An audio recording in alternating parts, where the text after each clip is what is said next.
Gilas Pilipinas mga bro, pasok na sa quarterfinals ng FIBA Asia Cup at Coach Tim Con ganito katalino. So huling laban na nga ng ating national team na Gilas Pilipinas kontra sa kapwa natin winless na Iraq mga bro.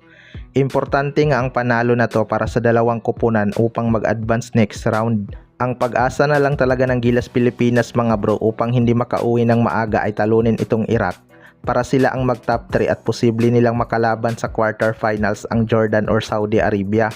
Pero tinambakan lang naman ng New Zealand at Chinese Taipei itong Iraq. Habang natalo lang nila tayo ng single digit kaya expected na talaga na kayang talunin ng Gilas itong Iraq. Pero wag lang talaga maging kampante itong Gilas Pilipinas mga bro dahil yan nga minsan ang problema sa kanila kapag na overconfident. Sa dalawang laro din ng Iraq hindi nga umimpak itong kanilang naturalized player. Kaya wag sana itong pumutok kontra Gilas. Kailangan pa rin nilang higpitan ang kanilang depensa. Pero habang ini-edit ko to mga bro, official lang ang nanalo ang Gilas Pilipinas kontra sa Iraq at pasok na tayo sa quarterfinals.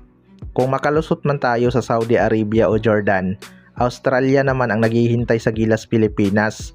Kapag na-upset ng Gilas ang mga Aussie, isang history na naman to para sa ating national team na Gilas Pilipinas. Pero wag muna tayong mag-expect ng malaki dahil wala nga si Kai Sotto sa ating national team. Kaya mahirap pa rin tong pagdadaanan nila. Sa kabilang banda naman mga bro, Coach Tim Con ganito katalino. Maraming ang naging dismayado sa naunang dalawang talo ng Gilas Pilipinas mga bro. Pero ayon nga kay Coach Tim Con, hindi pa naman tapos ang tournament na to. Kahit natalo tayo sa Chinese Taipei at New Zealand mga bro, parang naging daan pa nga ito sa target ni Coach Tim Con na gold medal. Alam naman natin kung gaano katalino itong si Coach Tim Con mga bro. Kung matatandaan nyo noong Asian Games, China nga ang pinakamahirap talunin sa finals kaya ang ginawa ng Gilas, nagpatalo sila sa Jordan para semifinals pa lang, nilaglag na agad nila ang China. Same scenario lang din to ngayon mga bro.